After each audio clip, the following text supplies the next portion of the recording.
The Metroid series is good. Like, really, really good.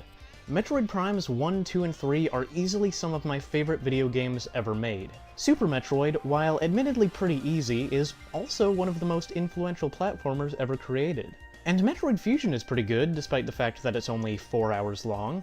Heck, I don't even think Metroid Other M is that bad. Sure, it may have a terrible story, but the gameplay isn't half bad. Overall, Metroid stands as one of my favorite video game series of all time, and I consider it to be at the pinnacle of good level design. So, naturally, I figured it was about time for me to give the original game a chance. Is it good?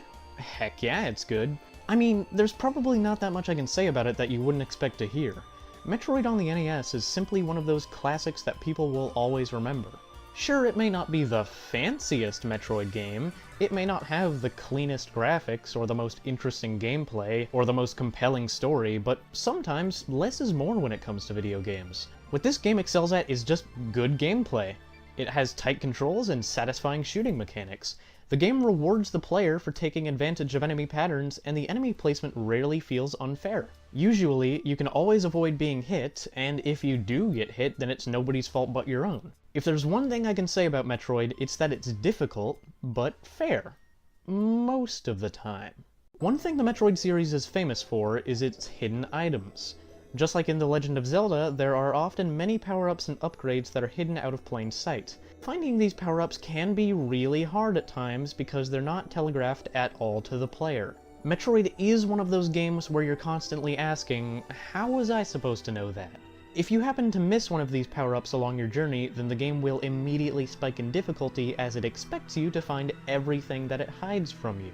There are multiple points in the game when enemies will start kicking your butt for no reason, and this means that you missed something and that you need to go back. This style of gameplay is kind of frustrating, or dare I say, unfair. It causes you unnecessary trouble and ultimately wastes your time.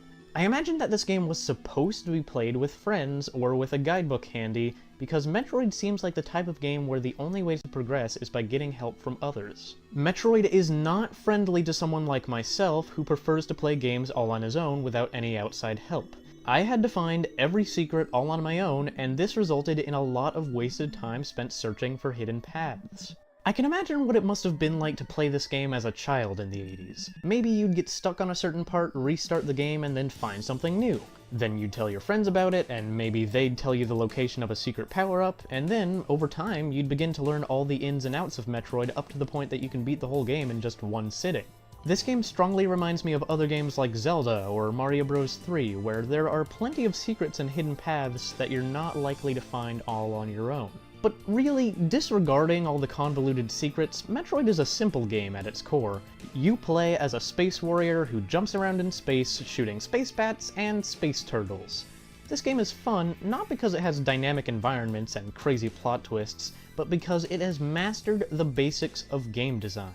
It has mastered the arts of smooth controls, fair enemy design, and non-linear exploration. This is one of the most influential games ever made, and I'm happy to say that it is still fun to this day. I have only one real complaint about this game, and it's a big one. When you die in Metroid, you respawn with only 30 HP. This is an awful idea. It's not that bad at first when you have little health to begin with, but when you get to the later areas of the game, anything there can kill you in just 2 hits. The only way to restore your health is by painstakingly grinding with the use of these small pipes, which spawn infinite enemies for you to shoot. These tiny little pipes will be both your best friend and your worst nightmare. It probably wouldn't be an exaggeration to say that I spent 1/4 of my Metroid experience grinding. And that is not fun. Grinding is never fun, especially not in a platformer. This is simply a bad design choice. They should have spawned you in with at least half health. That would have saved me a heck of a lot of time. And that's about all I have to say about Metroid. If you're a fan of retro gaming, then do yourself a favor and play this game. You don't even need an NES. There's been many ports on different systems, plus a remake on the GBA. I rate this timeless classic a 9 out of 10. It's certainly not the grandest game ever made in terms of scope, but what's impressive about Metroid is its legacy. Metroid did so much for the gaming industry. It pioneered the concept of non-linear exploration. It expanded upon the setting of a futuristic sci-fi world in video games. It introduced the idea that women, too, can be heroes in video games. But perhaps the most important thing Metroid has done is spawning several amazing sequels.